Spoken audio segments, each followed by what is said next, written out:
thought this was a really interesting question. What do you respect most about your opponent?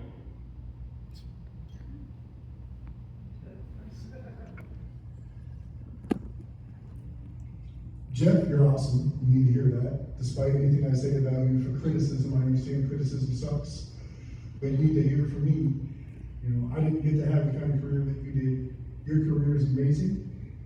Your resume is amazing. It's something that we all push for. I'm one of the ones who didn't get to build that pillar, and you need to hear from me. You have an amazing pillar. It is awesome. A lot of military gets a lot of love and glory. Law enforcement gets a lot of love and glory. The two that often get set aside and treated like middle children or the redheaded stepchildren is corrections and then fire and EMS. You know, sometimes fire does get a little love, but they also go without a lot. But the two of us, like I said, I didn't get to go as far as you. It's impressive, man. You did a really good job. You know, and so from everyone else who wanted to do a good job, thank you for actually seeing through it and doing a good job, because you're what we wanted to be. Thank you. Thank you. That was over the top, Mike. I appreciate it, though. I mean, I'm just like you. I believe in service. What I respect the most about Michael is the fact that he came. You know, when he decided to run. You know, as a county commissioner, you sit up on the dais. And I remember when I came to speak to the county commissioners, it's very intimidating. You're looking up at these people, these 5 people up on this desk, and you're speaking up to them. And every one of us, no matter how much public speaking experience we have, we're nervous and we're scared. And you know, your voices quiver and you feel anxious. So what I appreciate the most and respect the most about Michael is that that first night when he came and he spoke to the county commission and he walked out afterwards, he waited to see me and he introduced himself and said, "I'm Michael Squier and I'm going to be running for District 4's commission seat." And I shook his hand, and if he remembers, I'm very respectful. I appreciate that, and I encourage Michael and every other citizen to come out into our great system, our great national experiment, and be part of our electoral process. Because every citizen needs to have the right to serve and go for it. So that's what I respect the most about Michael.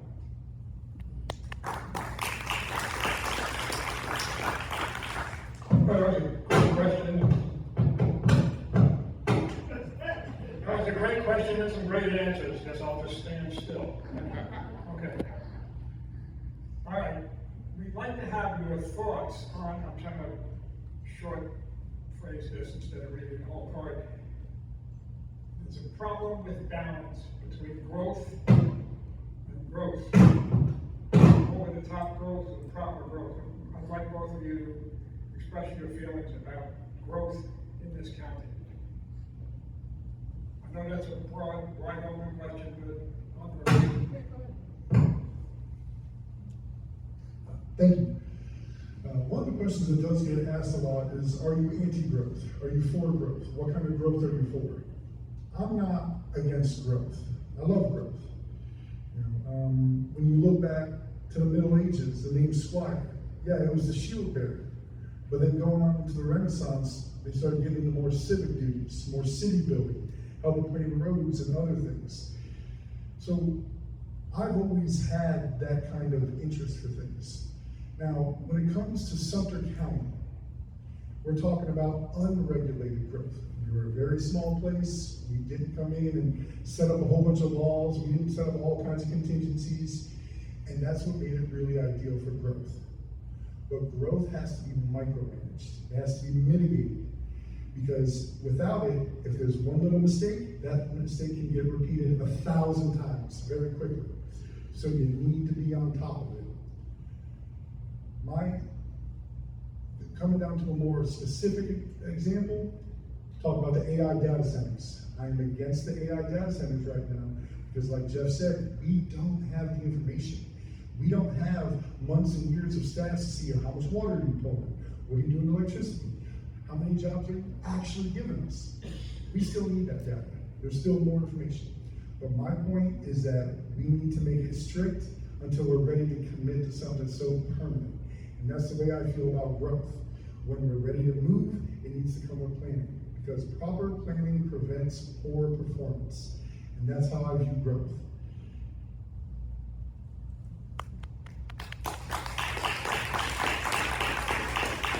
So repeat the question for me. Was it, what's our opinion of growth, or is it just, what's our opinion of growth?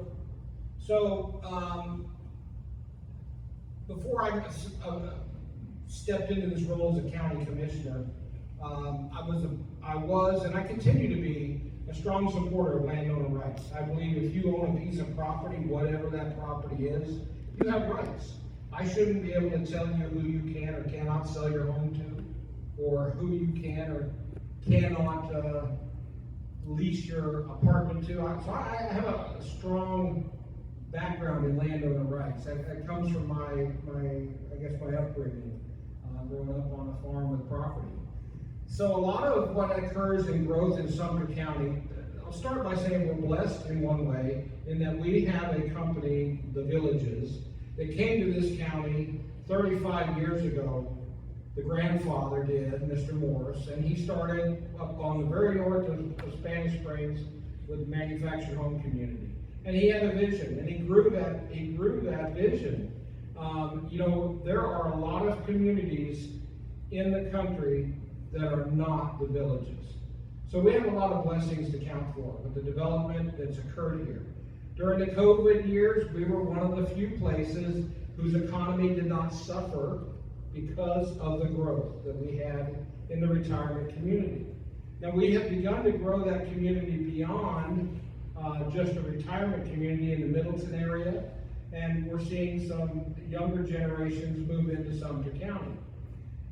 I feel like there needs to be a balance between an urban, Villages-style community and the rural side of the community. In my mind, I draw a line down 75. And I say what's west of 75 should remain rural. We need to, as much as we can, protect the rural character of Sumter County, while understanding that growth that's going to occur south of 44 and continue south of the Villages, it was approved 20 years ago, well before I ever came to sit on the commission. So a lot of that stuff we don't have any control of. Andy's going to step out in case I start talking about something that we may vote on. Keeps us from going to jail, doesn't it? Sorry about that. That's okay. No, it's just something you have to really be cognizant of as a commissioner. Is you don't want to violate state laws. So, for example, the Villages company owns land all the way down to 471, all the way down to Bushnell. A lot of people don't understand that. They own property all the way down into Center Hill and into Webster. Those ranchers that can't make a living or who have children that don't want to ranch anymore are selling their property. And, they have a right to do that. So then, we have this commission that I'm sitting on now has been really hyper-focused on is how do we set our ordinances, our comp plans, so that in the future, 10 and 15 years down the road, when I'm not sitting here, I'm not having to write the checks, or the commissioner that's sitting there is not having to write the checks that I poorly chose. So we're trying to be thoughtful about our growth and progress. So I'm for growth, but it has to be controlled. A lot of it is preempted by state statute. In the state of Florida, we are losing, as a county commission, we lose every single session in our state Congress, we lose what's called home rule. They take more and more home rule away from us. They take away what we're allowed to tax. They take away what we can change. Impact fees, 7 years ago, impact fees were set by the county. Well, now the state rule, the state statute, they've changed the statute to where we can only put in place specific impact fees at specific increases. If I see a need for a 25% impact for the developer to pay for these roads, I'm only allowed to increase it by 12%. So there's a lot of local rule that is preempted. And so the challenge, and that's one of the nice things about going to the Institute of County Government School to learn, is how to navigate those statutes, how to look for funding, how to bring funding back to our county. Like, I was blessed in my first year of term. I was able to go to Tallahassee and lobby for some money, and I was able to help get us a grant for the fire, our newest fire ground, training ground, and disaster shelter.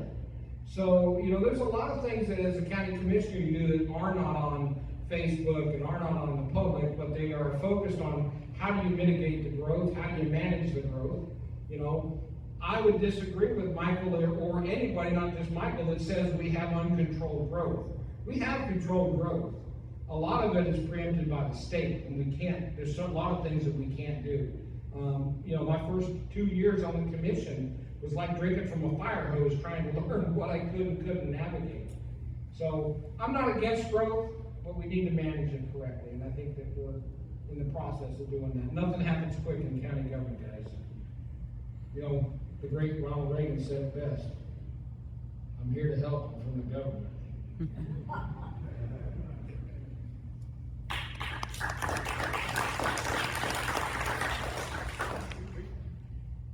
We have another question that's sort of related to exactly what we're talking about. If the property tax reduction passes, how does Sumter County cover the necessary costs? Thoughts? Comments? Yes, thank you.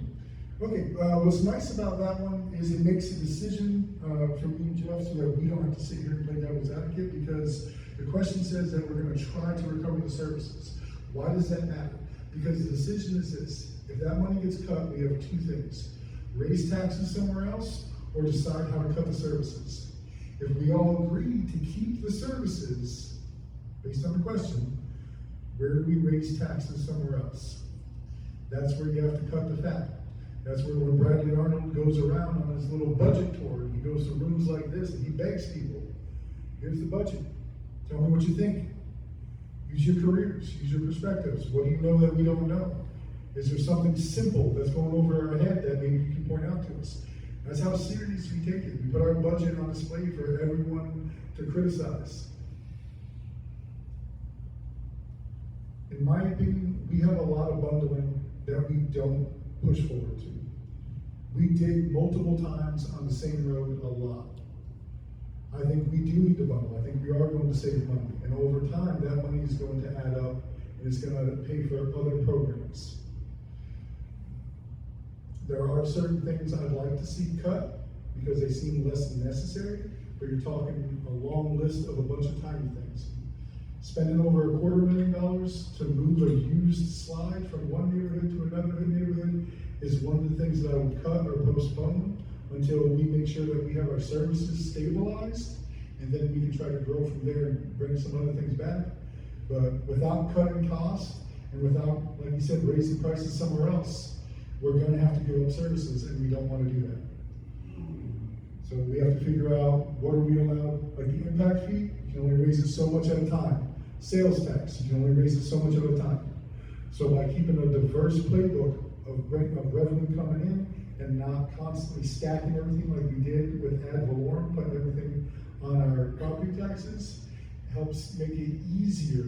It makes our system less brittle when they come in with catastrophic changes like this. Thank you.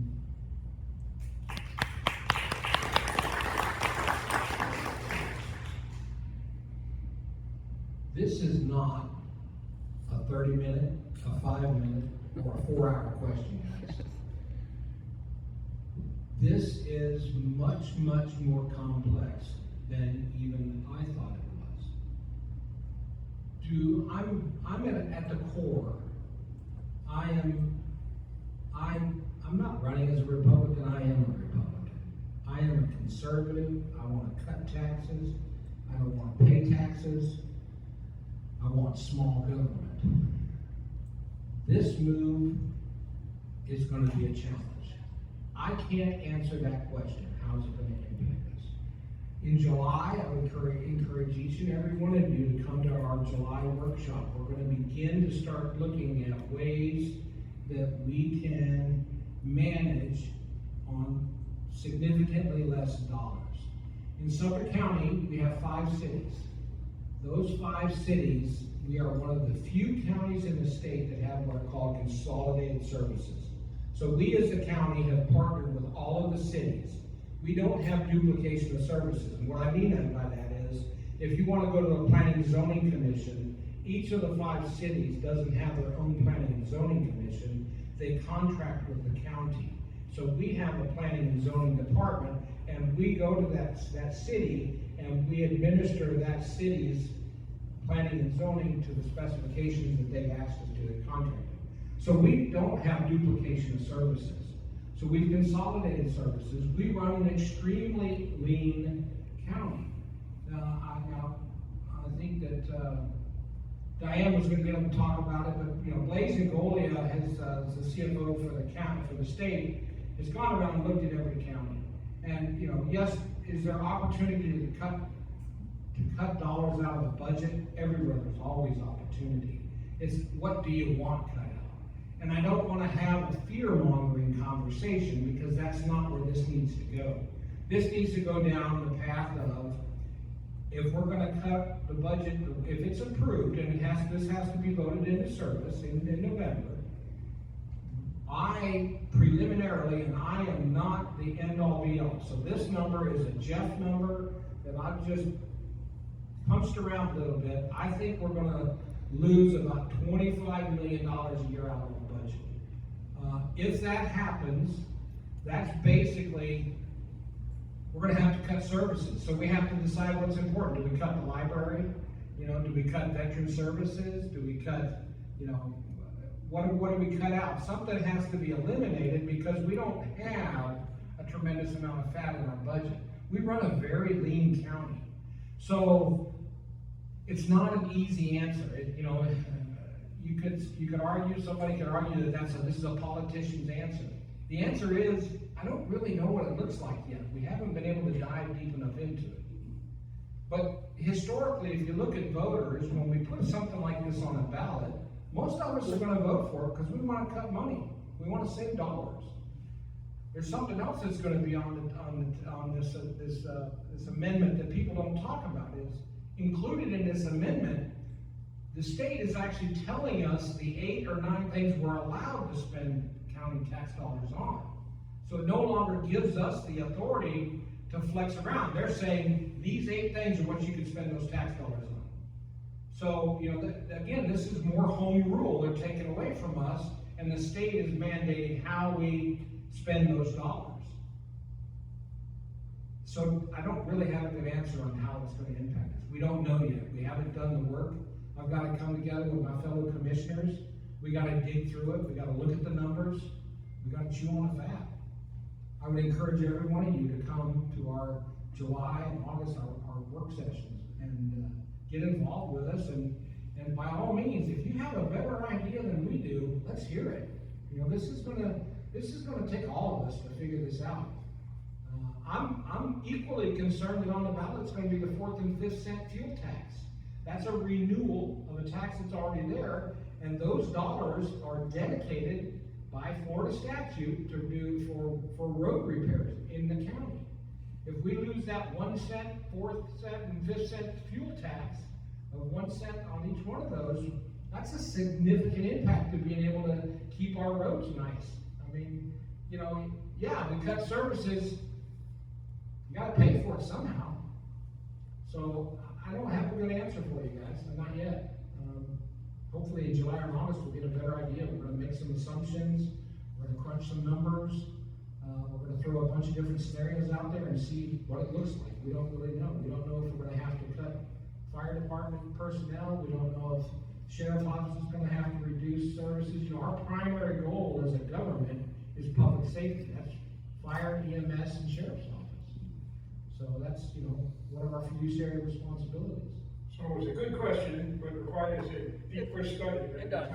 We could talk for hours. But it still, in my mind, helps us to understand both, and we're better to hear your answers. So thank you, appreciate that. one last question. I thought this was an interesting one, and I don't mean. What do you see as Sumter, I don't know, and I took the magnet off. So. What do you see as Sumter County's single greatest infrastructure challenge over the next 4 years? The single greatest infrastructure over the next 4 years, I am going to say is capacity. Because we are growing, and capacity is throttled by impact fees. We're only charging 40% right now, and we can only raise them to get it. I won't touch it again. We can only raise them a certain amount at a time. It's throttled. So if we want growth to pay for growth, then we've got to get that meter up to the point where they're paying their fair share when they come in. Because if we ask them to pay less than that, and they pay less than that, that's technically the fair share. You know? So if you want the red lights to stop getting, what's it called? Gridlock. I didn't know that was a thing you were allowed to do. You can go into the intersection and just sit there and wait for the light to turn green again. I didn't know that you were allowed to do that until I started driving out here doing delivery. And boy, they do it. They get mad, they get angry, they won't let you cross it. That's capacity. Morse Boulevard, that's not capacity, that's maintenance, that's improvements. Impact fees can only do capacity. So for the next 4 years, talking about capacity, I'd like to see those impact fees come up. You know, if they're willing to pay it and it's fair, please pay it. You know, when it comes to maintenance, when it comes to other stuff, we have to pay it, like you said. You can only pay certain things out of certain buckets. And so before we start pulling from the universal bucket, we gotta make sure that all the other little buckets are taken care of. So I would say that's the biggest problem, is actually getting the funding for the capacity and keeping it separated from maintenance and upgrades and stuff.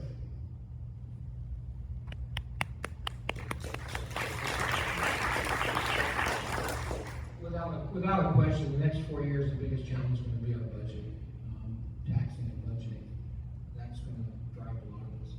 You know, Michael talks about impact fees. We only have one impact fee in this county.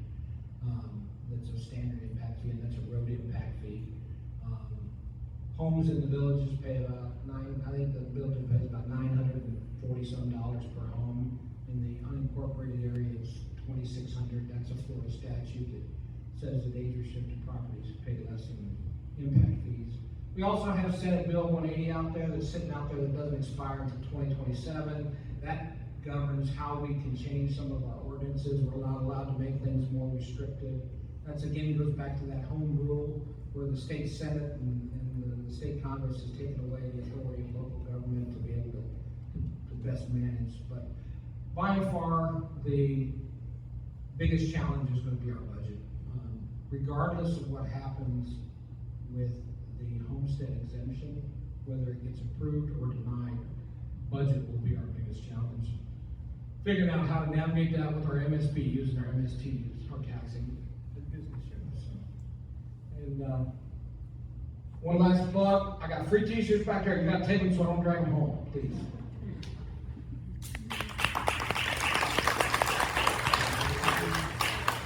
Thank you guys both for coming, we appreciate it. It always helps to hear directly from the candidates.